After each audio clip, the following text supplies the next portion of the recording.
인버터의 구조를 보시면 인버터는 크게 인버터라는 기기는 컨버터와 인버터가 합쳐져 있는 기기라고 이해하시면 될 거예요. 컨버터는 교류를 직류로 바꾸는 장치라고 말씀드렸고, 인버터는 직류를 교류로 바꾸는 제품이잖아요. 그러니까 제일 처음에 가정용에서 보시는 것처럼 가정용 좌측에서 우측으로 전류를 받아서 내보낸다고 치면 받을 때는 교류로 받겠죠. 교류로 받았던 것을 그러니까 교류로 받아서 직류로 변환을 시킵니다. 이때는 전류가 0이 될 거예요. 그리고 인버터는 어떤 세팅 값에 따라서 다시 직류를 교류로 바꿔서 내보내게 됩니다. 그러면 이런 질문을 하실 수 있을 거예요. 아니, 교류로 받아서 교류로 내보내면 되지. 뭐하러 중간에 직류를 바꿔서 다시 교류로 나가는 이 불편한 일을 하느냐라는 질문을 하실 건데요. 이 질문이야말로 인버터라는 기기의 아주 본질적인 질문이긴 합니다. 보통 우리가 기기를 모터라고 가정을 할게요. 그러니까 외부에서 교류 전류를 그대로 기계에 때려버리면 도립 전류라는 게 발생을 합니다. 그러니까 그러니까 100의 힘을 100으로 갖다 줘버리면 바로 효율성 있게 쓸 것 같지만 그렇지가 않고 토크가 발생을 해요. 도립 전류가 발생을 하면서 토크가 발생을 해요. 그러니까 토크가 발생한다는 거는 충격이 가해진다는 얘기입니다. 그러니까 모터가 돌아야 되는데 처음에 과전류가 가면서 충격이 발생을 하게 되는 것이죠. 그렇게 되면 기기의 데미지를 굉장히 많이 주게 되고요. 그래서 기기의 사용성도 떨어지고 수명도 짧아지는 문제를 가지고 있습니다. 그래서 한번 컨버터를 통해서 전류를 0을 한번 만들어 주고 그리고 설정한 값, 그러니까 주파수를 보통 조절을 하는데요.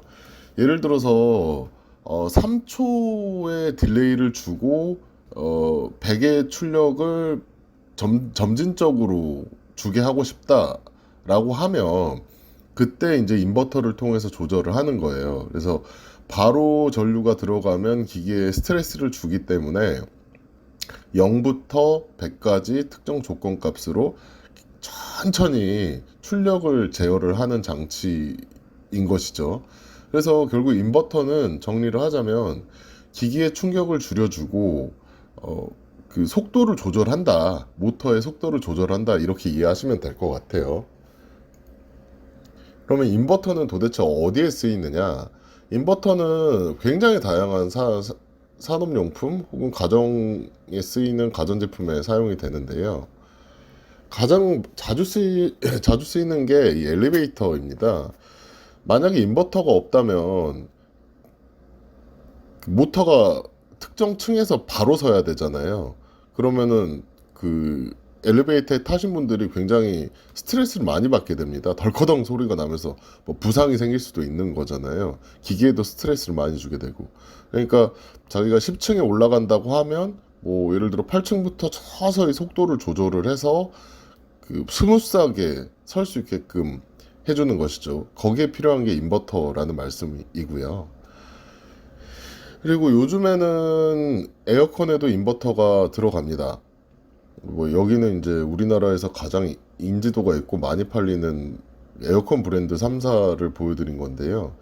여담이지만 캐리어 에어컨이 국내에서는 인버터를 가장 먼저 차용해서 판매를 했었던 업체로 알고 있습니다. 그러니까 인버터가 있음으로 인해서 어느 순간부터 에어컨을 돌리는 비용이 많이 줄었어요. 그러니까 에너지 효율 1등급이 나는 에어컨이라고 하는 거는 제가 어렸을 때만 해도 전혀 보지를 못했었거든요. 그래서 그 당시에는 에어컨이 전기세가 많이 나온다는 이유로 많이 안 쓰는 경우가 많았던 기억이 납니다. 하지만 지금은 인버터 때문에 이런 문제들을 많이 해결을 해준 것이죠. 간단히 에어컨 얘기가 나와서 에어컨의 구조를 말씀을 드리면 뭐 여기서는 여러 가지 뭐 그림들로 설명이 되어 있는데 결국은 이제 단열 팽창을 하면 외부 온도가 낮아지는 거거든요. 그래서 이제 단열 팽창을 하면 열을 뺏어가기 때문에 그 열들을 뺏어서 밖으로 내보낸다라고 보시면 되고요. 그래서 에어컨의 본질은 여러분이 이제 가정 안에서 실내에서 보시는 그 기기가 아니라 밖에 설치되어 있는 실외기입니다. 그래서 이런 간단한 에어컨 구조를 봤는데 에어컨도 결국은 컴프레션, 그러니까 모터를 돌려야 되는 거거든요. 그러면 모터를 돌린다고 치면 이 모터를 스무스하게 조절을 하면 모터 자체에도 충격도 덜하고 전기도 많이 줄일 수가 있는 것이죠. 그 역할을 인버터가 하는 거예요. 그래서 인버터 에어컨이 조금 더 비싸더라도 전기세가 많이 세이브가 되는 거기 때문에 요즘에는 거의 인버터 에어컨을 많이 씁니다. 다음으로 보여드릴 인버터는 차량용 인버터입니다. 차량용 인버터는 최근 캠핑족들이 늘면서 장박도 많이 하시고 차박도 많이 하시면서 가정용 전열기구들을 그대로 캠핑 환경에서 쓰고 싶어 하는 분들에게 캠핑 환경에서 많이 쓰고 싶어 하시는 분들께서 많이 쓰시는 제품인데요. 원래 이 제품은 그 트럭 운전사분들이 많이 쓰시던 겁니다. 그러니까 보통 화물차 운전기사님들은 정차 시간이 좀 많으세요. 대기 시간도 많으시고 운전 시간만큼이나 많으시거든요. 이분들 같은 경우는 차 안이 집이나 없습니다. 그래서 하나의 원룸 같은 구조고요. 이곳에서는 운전도 하지만 뒤에서 잠도 주무셔야 되고요. 시간을 내서. 그리고 밥도 지어 먹을 때도 있고, 뭐 커피도 한 잔씩 타 먹고, 또 겨울에 추우면은 전기장판 깔아놓고 또 들어가서 몸을 또 녹이시고 하셔야 되거든요. 근데 차량용 차량에서 나오는 전기는 이 화물차에서 나온 전기는 직류고요. 그리고 이것이 저장되는 배터리는 보통 12 혹은 24V거든요. 그러니까 화물차 같은 경우는 보통 24V가 기준인데 24V로 직류 24V가 저장이 되는 것이죠.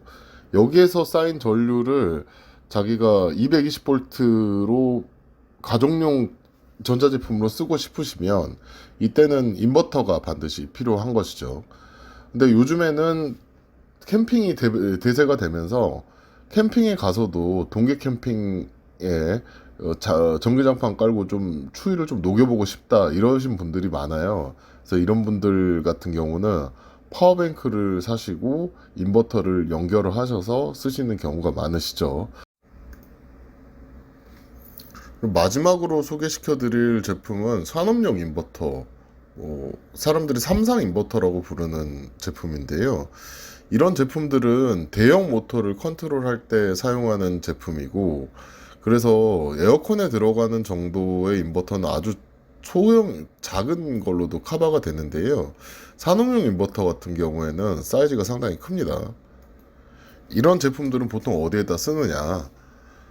보시면 이런 모터들을 씁니다. 이 모터는 뭐 380V를 받아서 쓰는 모터고요. 일반적으로 가정에서 이런 모터를 쓸 일은 없으실 겁니다. 왜냐하면 380V를 쓴다는 것은 일반적으로 가정은 220V 쓰시잖아요.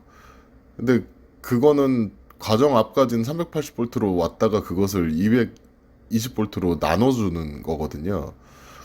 그래서 그 집 앞까지 오는 그 380 전류를 전압을 그대로 쓴다고 하면은 출력이 굉장히 고출력 모터가 되겠죠. 이런 모터들은 인버터가 없으면은 고장이 굉장히 좀 잘 나고요. 그래서 인버터가 반드시 필요하다고 보시면 됩니다.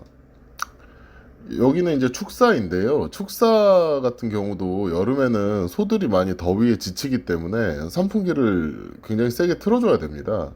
근데 선풍기는 각각이 다 모터잖아요. 요것을 만약에 인버터가 없이 제어를 한다고 하면 고장이 굉장히 잘 나고 전기세도 굉장히 많이 들겠죠.